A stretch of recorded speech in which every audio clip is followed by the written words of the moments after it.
Teaches that there's a God is a half man and half monkey. And I say, yeah, this is what I'm claiming. And I've never read the Bible.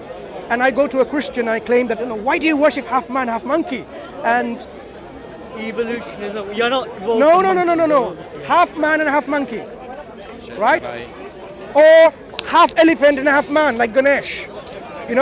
Things like this. Can I give you a word? Do you mind? Just a mind. I won't be here much longer. That's all right. We'll just record what's in it. If we haven't read from the sources which should be used as a primary material to derive our opinions from, then we will fall into this error of having wrong opinions, mistaken opinions, and totally fallacious and hostile opinions about a person, about a history, about a nation, about a culture. So what I can ask you simply is this. Before you formulate... Like next week? I'm not going to say you do all that by next week. Take your time. You see, to understand the teaching of Muhammad sallallahu alaihi wasallam, the first material you should read is called the Quran, which was given to him, and he applied the Quran to his life. And that's why he was described by his household that he was a walking Quran. So, if you haven't read the Quran, have you? In bits. In bits. Sure. Obviously, I've been in a background where it was a fine. Quran present. This is an honest answer from you. If you haven't read the Quran, start reading the Quran in the language that is available to you. And English, you're speaking English, French, it's available in French and English. And see for yourself, start reading with this in mind. Okay, I have a worldview. Who I am, what am I doing, what's going to happen to me afterwards. How we should live our life, how we should interact with other people. What is the reality? Is this an illusion or is it reality and reality? About the whole cosmos. Like the solipsism here. No. The whole thing, because the Quran, as a revelation from God, came to liberate people's mind from what? From the total destruction or suppression of their intellect, of not using it, to reviving the intellect and reinvigorating. So look, think about the reality of who you are, and then it inciting you and your inner self to say, motivate you and encourage you to come to the grasp of reality. And the Quran provides the arguments and evidence for this reality, about the book itself, about God, so that you can then say, I surrender and I accept, because that's it. Surrender meaning what? I submit to this creator and his guidance, or you just simply can say, that's it. This book It could be that, it could be I submit, or there could be, I see contradiction. Yeah, I see problems here. absolutely. This is So how. obviously This there is could be, how. for example, uncomfortable truths that you might have issues with. There might be uncomfortable truths regarding. Anyone can have issues with. For example, someone who's a vegetarian, like they were having discussion last week, so on, they might have a discussion about when the Quran says, you can make sacrifice during the month of Hajj and so on, or, allowable, permissible to you are those kind of food sacrificed in the name of God. They might have an issue with it because of their ideological background, which is no killing or taking lives of any animals. But it doesn't mean that this is part of the natural order and natural law, that we should all be vegetarian, for example, right? Do you see the difference? One is your ideological stance where you think, there shouldn't be any capital punishment whatsoever. People commit crime, punish them, but don't kill them off. Which would, I believe that would Do you see, for example, if you have an ideological stance where you say, it doesn't matter what crime people have committed, the maximum punishment should not be capital punishment by killing them with lethal injection or hanging them or getting the heads off, whatever, right? Not taking the life away. You can have that personal stance based on your ideology, saying, I don't want anyone to be killed, right? So you can disagree from that angle, but the reality is different. Where now, is it that society sometimes may need very harsh punishment to such an extent that it amounts to like this: if you take another life away, your life will be taken away. If you unjustly kill someone, your life will be taken away. That could be a very effective deterrent of not taking life away. To give you an example, I'm not justifying anything, by the way. I'm just giving an example of how we can assess the Quran and agree or disagree with it. For example, imagine a country. Turn around if it's sun coming to you. You okay now? Imagine a country passes a law. If you commit a crime of murder or homicide, okay, accidental or intentional, the penalty is 10 British pounds. Do you think this punishment will stop murder in that society? It's not going to have much of a retributory effect. I personally think it's not. Someone who is not a very good person, he says, I've got 20 pounds in my pocket. 20 British pounds. So he kills two people. Says, I can kill two. Not one. To speak to you later. Yeah. I can kill two people with 20 pounds.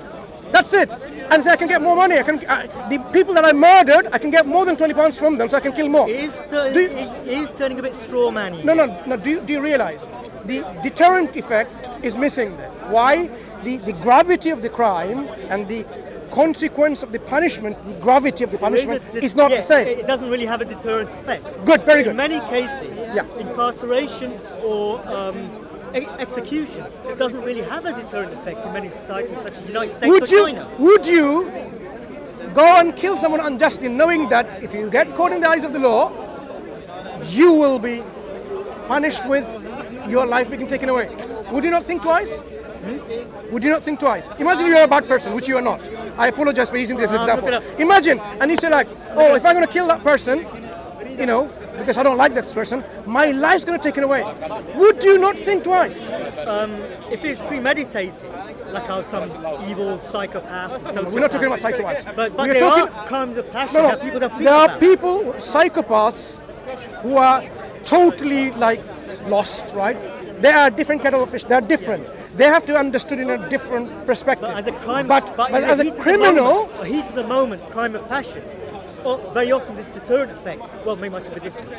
So are you saying? For example, a lot of people end up in prison for killing a spouse or killing someone close to them because during an argument or something, and obviously incarceration wasn't going to have a deterrent effect. Okay. So are you saying those people who kill their spouse out of the heat of the moment and they realize then they're also killed, life taken in return, it's not going to deter other people? Hopefully it will. Yeah, that's the idea. It might not deter one individual. There's not a lot of statistical evidence for that. I think there are. I mean, if you were to study the history of crime and punishment and look at the punishment and the gravity of the crime, you'll see the punishment which is severe enough, the criminals even think twice because they don't want to get caught and their life to be in detrimental way.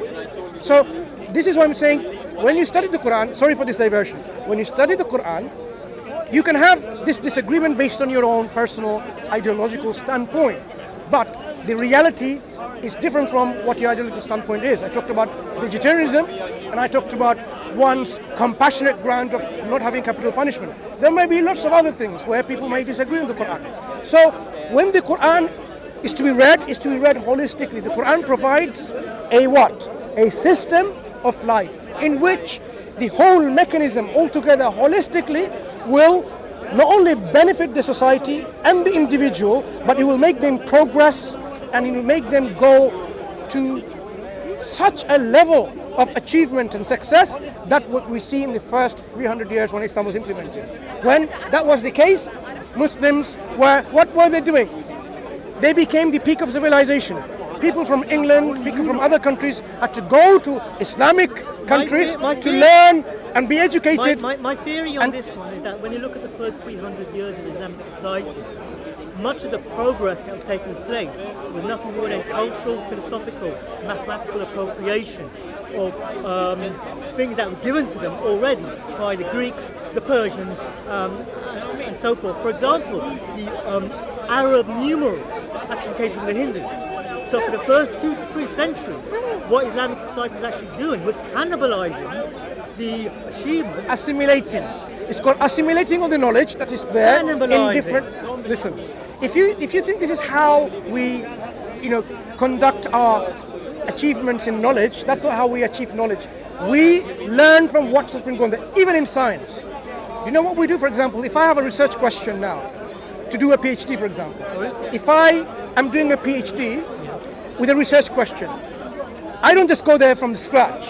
I look at what's already been known and what needs to be learned and known. So, in any field of knowledge, you have to learn what's there available to you, and then you build on this knowledge, and you contribute.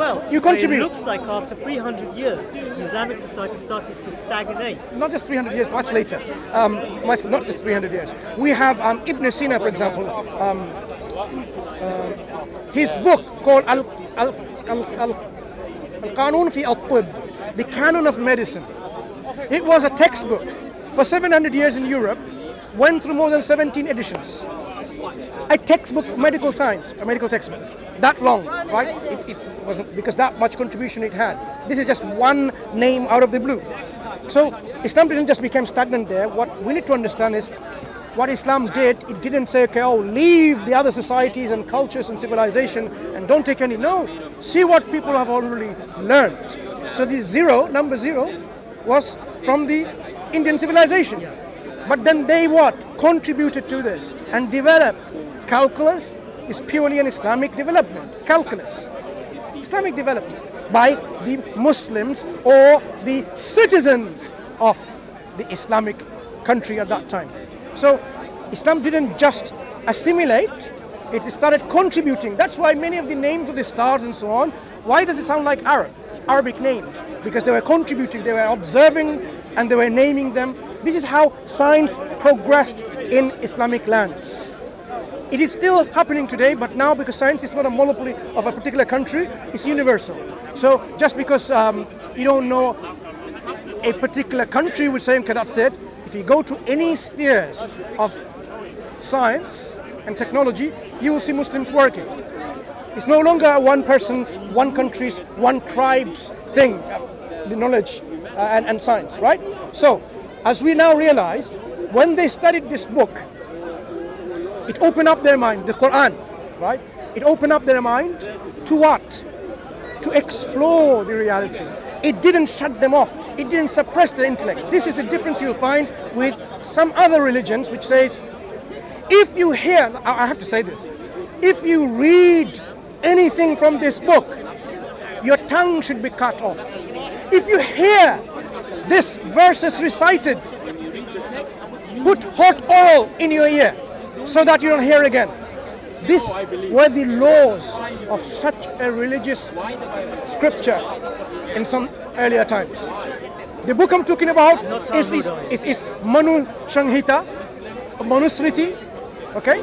The laws of Manu, which comes from the Indian teaching, and it's talking about Veda. If you read the Vedas, yeah? Sam Ved, Atharva Ved, Yajurveda Ved, Rig Veda, 4 Vedas. If a lower caste individual, lower caste, were to hear or read, this was their punishment. So you can see their control. It was only for a certain group of people and elites to have control of that book. Islam came, the very first, I'm sure you know this, the very first revelation given to Prophet Muhammad sallallahu alaihi wasallam. Do you know what it was? It's not really what was it? It's not really much to compare Islam to other faiths, because as an atheist, an agnostic atheist, I'm not really a great fan of other faiths either. Sure, but I'm just simply saying the approach Islam came with when it came to interacting with people's mind and intellect. The first revelation that was given to Prophet Muhammad, the very first, the foremost revelation, do you know what it was? Angel Gabriel. No, what was it? What was the actual message given through the angel Gabriel? It was Iqra. Huh? Iqra. Read, recite, proclaim. Do you see the difference? Read. Someone who didn't know how to read, it was given to him an importance of reading, importance of learning, acquiring knowledge. We'd have to look into this next week, because there's also... No, I'm giving you also, for example, I'm giving you the backdrop. Muhammad as a young child. actually being accosted by Christian priests in Syria. We're going back to Syria again. So this theory, that a lot of people have, what did is actually that what did the much Christian of what we priest do? see in Islam. What did the Christian priest do when he was a young child? How long was the encounter for? Protect him in his journey. He's How long was the encounter for? Huh? How long was the encounter for? few days. If you realize how old he was and how long the encounter was for, you cannot just from this minute encounter expect a 12-year-old to come up with a theological refutation of Trinity or the incarnation or the Christian belief. At the age of 12. Yeah, No, I'm saying after he married to Khadija and so I'm forth. saying this kind of expectation that the Prophet Muhammad sallallahu alaihi wasallam, when he went to his uncle to Syria, when this Christian priest. he met someone, this brief meeting does not give one the resources or the tools 40 years later to somehow come up with this theological, ideological refutation of Christendom, right? So that it doesn't actually. A lot of what is written in the Quran is not all that different. No. The Quran is very clear, saying Christ was not crucified, and most of the Christians believe Christ was crucified. So you can see the clear distinction. It says, okay, it appeared to them that he was crucified, but in reality he wasn't. So you can see the distinction was made in contrast to the current belief of that time by the Christians that he was crucified. And Prophet Muhammad came and said, no, you were wrong, you're mistaken. There was just a perception, mistaken perception at that time of the people. They thought he was crucified, but he wasn't. So this is how you should approach the Quran, that the Quran has a total different outlook of how you interact with it. The Quran talks to people like yourself who are agnostics or atheists. It talks to people in general. It talks to people, Muslims in particular, by saying, Ya ayyuhalladhina amanu, or you who have faith, or you who believe. And it talks to Ya ayyuhan nas, all people in general.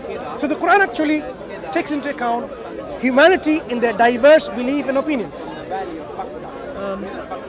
All very well. I mean, I'll be here again next week. No problem. We meet again, God willing. Yeah, we're Inshallah. digressing a bit now. And I need an orange juice. That's fine. Yeah, it was interesting. That's fine. So next week, hopefully, we'll have a much more fruitful discussion in terms of from this history that we discussed and so on.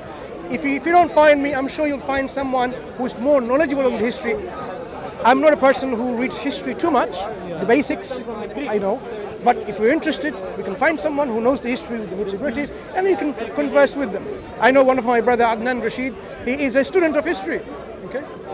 What is it? It's just offering you. That's fine, no problem, thank you. Yeah? So Shaddad, it's been nice talking to you, and you take care, and until next time, yeah? Take care. See you later. We'll